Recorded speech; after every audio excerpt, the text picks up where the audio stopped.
और ऐसे tips and tricks जिससे you may get 90+ marks in your AIB exam.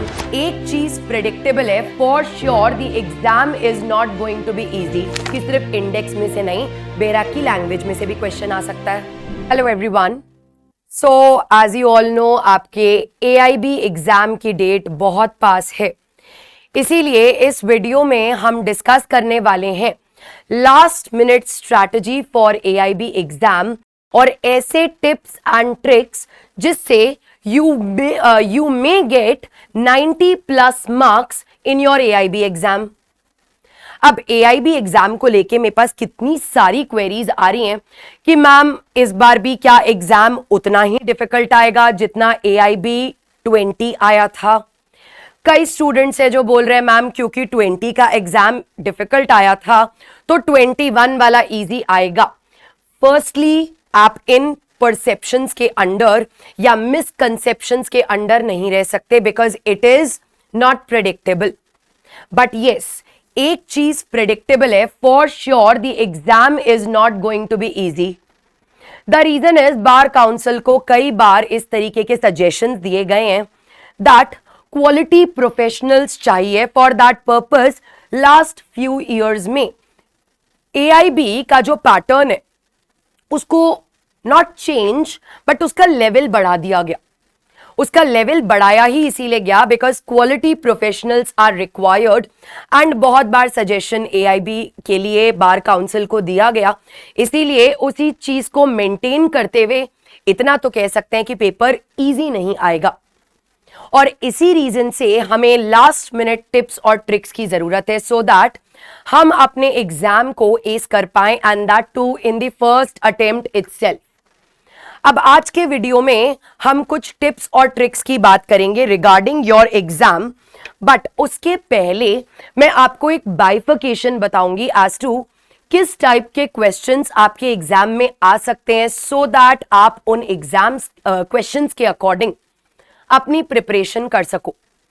So when we talk about the AIB exam, तो आपके AIB exam में आपके पास दो टाइप के क्वेश्चंस आएंगे। The first one is direct questions.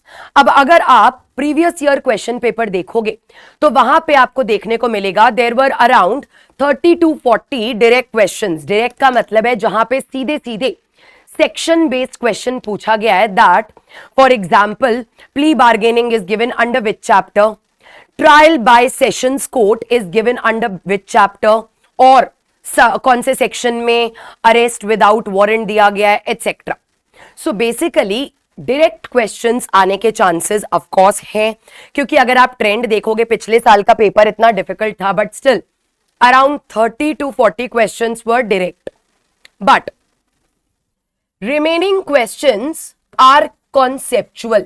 आपके रिमेनिंग क्वेश्चंस कॉन्सेप्चुअल होने वाले हैं, और कॉन्सेप्चुअल का मतलब है या तो वो लैंग्वेज पे बेस्ड होंगे। लैंग्वेज किसकी? Language of the bare act. May पे, शैल पे, कहां पे मे यूज किया गया है, कहां पे शैल यूज किया गया है। For example as it is preamble आपको दे दिया किसी भी प्रोविजन का, किस प्रियम्बल में डिफाइन एंड अमेंड दिया गया है, डिफाइन, कंसोलिडेट एंड अमेंड दिया गया है। So basically language based questions concept में से पूछे जाएंगे। इसके अलावा केस लॉ बेस्ड क्वेश्चंस आपसे पूछे जाएंगे from the subjects. Case laws में आपने बहुत बार नोटिस किया होगा they focus more upon landmark cases than the recent cases. तो केस बेस्ड क्वेश्चन डायरेक्टली पूछ सकते हैं अरेस्ट कौन से चैप्टर में दिया है, लेकिन ये केस बेस्ड भी पूछा जा सकता है that DK Basu versus state of West Bengal is regarding which particular concept. So case based questions आपसे पूछे जा सकते हैं। इसके अलावा एक और जो बहुत frequently asked type of question होता है that is the legal maxims.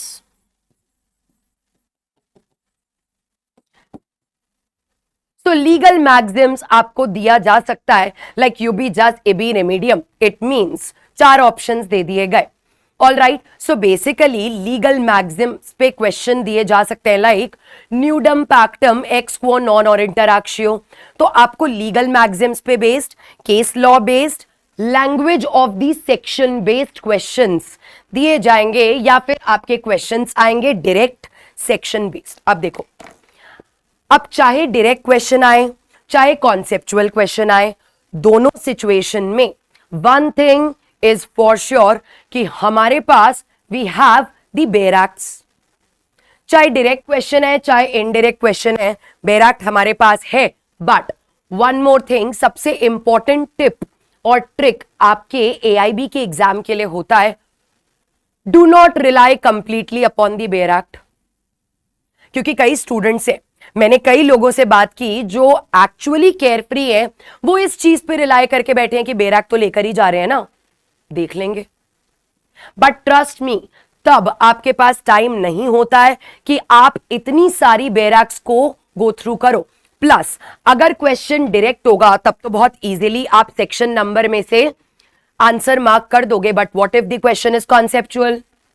आपको पता तो होना चाहिए ना कि बेयर एक्ट में कौन से सेक्शन में से क्वेश्चन पूछा गया है, कौन से सेक्शन में से केस लॉ पूछा गया है।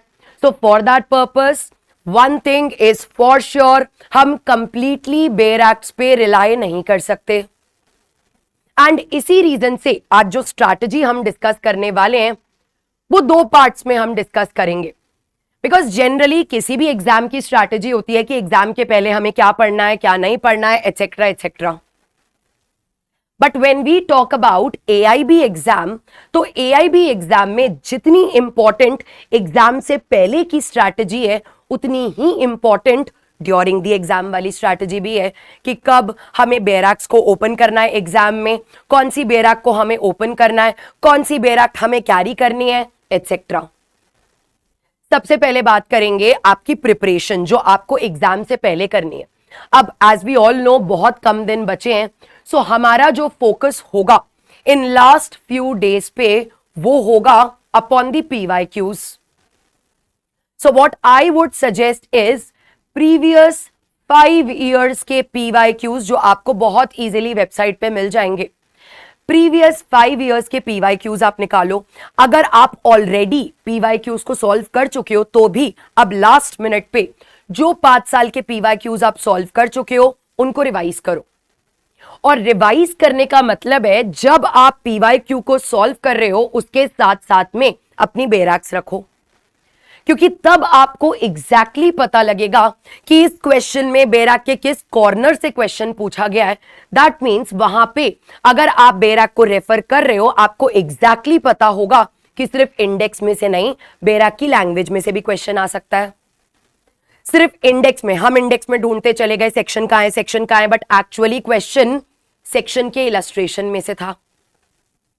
So for that purpose PYQs को एक बार एनालाइज का मतलब है अगर आपने सॉल्व नहीं किया है, ज्यादा टाइम आपको नहीं लगेगा। मैं सिर्फ आपको 5 years के एमसीक्यूज को सॉल्व करने के लिए बोल रही हूं। अगर आप 2 दिन आराम से बैठ के करोगे सो आप आराम से पीवाईक्यूज को सॉल्व कर पाओगे। एंड ट्रस्ट मी, एआईबी का एक बहुत इंपॉर्टेंट पैटर्न रहा है रिपीटेशन, कि क्वेश्चंस जनरली बहुत रिपीट होते हैं। कई सारे टॉपिक्स ऐसे हैं जहां से क्वेश्चंस ऑलमोस्ट हर बार रिपीट हुए हैं, तो आपको पता होना चाहिए कि वो क्वेश्चंस रिपीट हो सकते हैं, तो वो आपके एक बार रिफ्रेश हो जाएंगे if you go through the PYQs. PYQs के साथ साथ मैंने जैसा आपको बताया अब उतना टाइम नहीं है कि हम पीवाईक्यू अलग से पढ़ें और फिर सारी जितने भी हमारे पास लॉ हैं सबकी हम बेयर एक्ट्स अलग अलग से पढ़ें, उतना टाइम अब नहीं है। तो अब हमें क्या करना है, we have to act smart. हमें पीवाईक्यूज को सॉल्व करना है और पीवाईक्यूज को सॉल्व करते टाइम जिस प्रोविजन में से क्वेश्चन है उसका कॉरेस्पॉन्डिंग प्रोविजन, उसकी लैंग्वेज, उसके इलस्ट्रेशन बेयर एक्ट में से देखते चलो।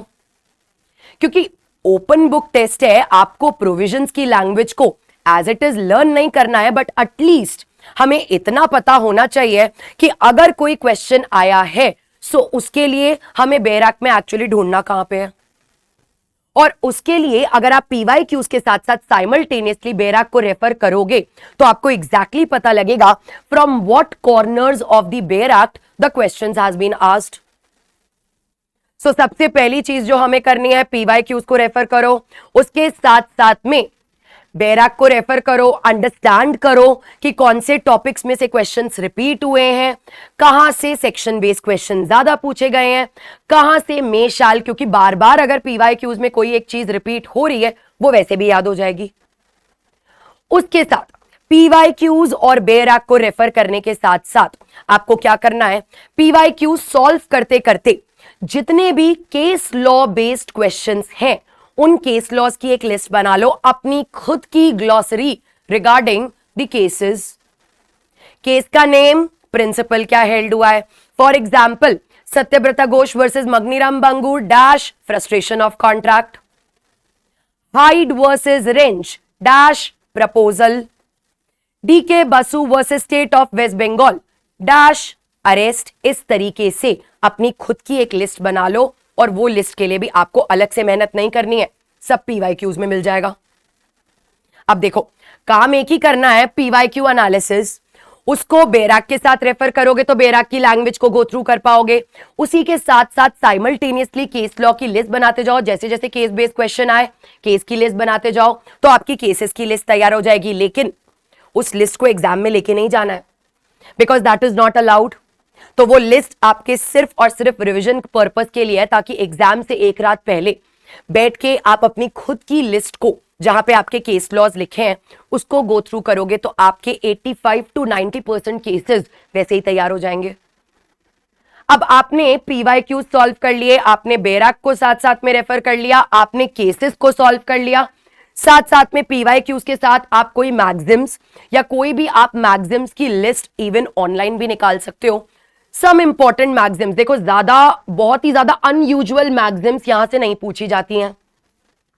एआईबी में बहुत ही यूजुअल, बहुत ही पॉपुलर मैग्जिम्स पूछी जाती हैं, तो इसीलिए 25 to 30 मैग्जिम्स की आपको बहुत इजीली किसी भी प्लेटफॉर्म पे लिस्ट मिल जाएगी। You can go through that list, या फिर वो लिस्ट आपकी खुद भी बन जाएगी पीवाईक्यूज से।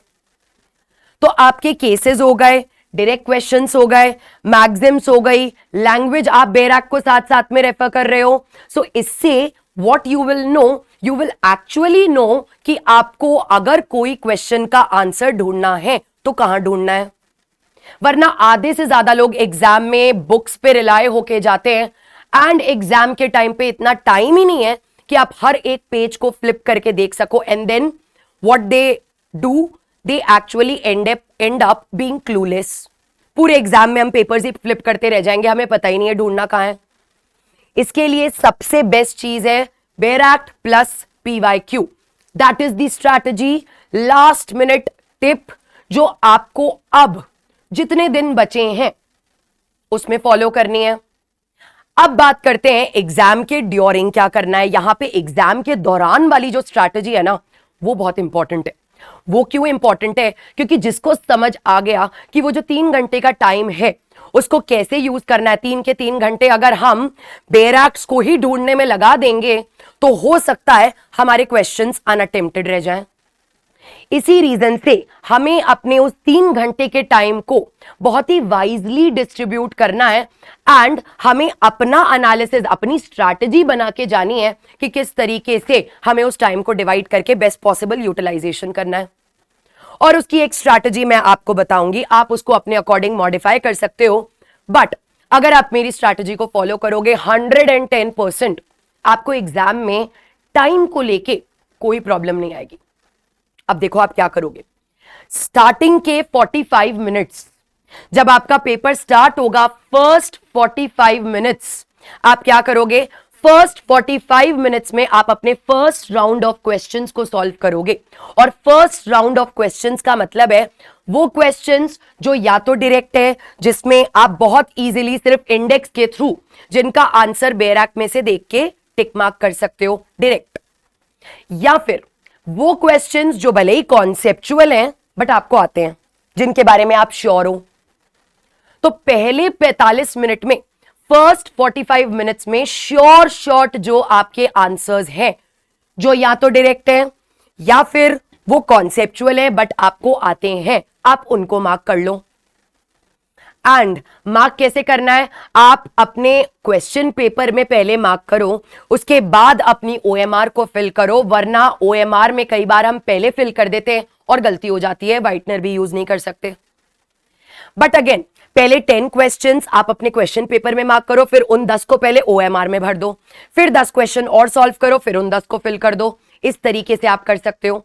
तो फर्स्ट 45 मिनट्स में अपने नोन क्वेश्चंस करने के बाद रिमेनिंग टाइम में से आप एटलीस्ट 1 और maybe 1.5 hour, remaining 1.5 hour आप 1 to 1.5 आवर आप उन क्वेश्चंस पे लगाओगे। कौन से क्वेश्चंस? वो क्वेश्चंस जो या तो आपको आते नहीं है, आपको ढूंढने हैं, या फिर आपको पता है कि वो कहां है, बट एग्जैक्टली उसको आपको बेरैक में देखना पड़ेगा for the exact answer. That means वो जो आपका 1.5 घंटे का टाइम होगा, 45 मिनट्स के बाद वाला जो आपका टाइम होगा 1 से 1.5 घंटे का, वो 1 से 1.5 घंटे के टाइम में आपको क्या करना है?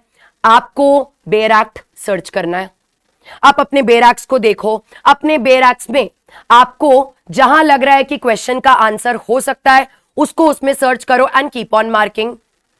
वो टाइम आप पूरा का पूरा बेरैक पे लगाओ जो आपको ढूंढने वाले क्वेश्चन से, वो कर दो।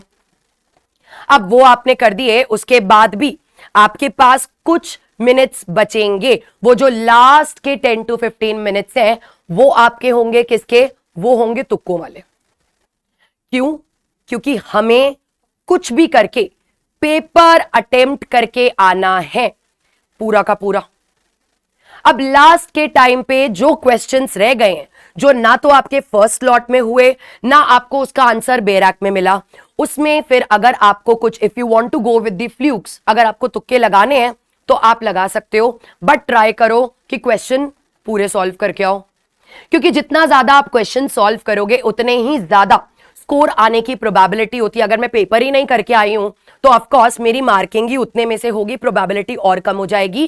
क्यों? क्योंकि पिछली बार जैसे हुआ था, कुछ क्वेश्चंस डिलीट भी तो हो जाते हैं, और कुछ क्वेश्चंस डिलीट या स्क्रैप होने की वजह से स्कोर और लो चला जाता है। इसी रीजन से attempt as many questions as possible, I would suggest आपको सारे करने चाहिए। अब ऐसे केसेस में आपको जहां एलिमिनेशन थ्योरी अप्लाई करनी है, थोड़ा भी आइडिया है, आप उसको उसके अकॉर्डिंग लास्ट में अपने फ्लूक्स के अकॉर्डिंग मार्क कर सकते हो। और इस तरीके से पूरे एग्जाम का आपने टाइम को डिवाइड किया, and that is how you have to strategize your exam AIB 21। एक और चीज याद रखनी है, बेरैक्स अगर आप लेके जा रहे हो तो आप बेरैक वो ही लेके जा सकते हो जिसमें आपने कुछ मार्किंग्स नहीं कर रखी है, कुछ लिख नहीं रखा है, और वो बेरैक्स जिसमें कमेंट्रीज और नोट्स अटैच नहीं है। तो ऐसे बेरैक्स ही आप अपने साथ ले जा सकते हो, otherwise they will not allow. So that is basically कि आपको एग्जाम के पहले क्या करना है और एग्जाम के ड्यूरिंग क्या करना है। एंड ट्रस्ट मी, अगर आप इस स्ट्रैटेजी के अकॉर्डिंग अपना एग्जाम अपीयर करोगे, you may get 90+ in your AIB 21 exam. Please follow this strategy, please अपना प्रैक्टिकल अप्रोच लेके चलो। ये मत सोचो कि हमें तो कंपनी लॉ भी पढ़ना है, एनवायरमेंट लॉ भी पढ़ना है, कंपनी लॉ में से 2 ही क्वेश्चंस आने हैं। Make your strategy very wisely.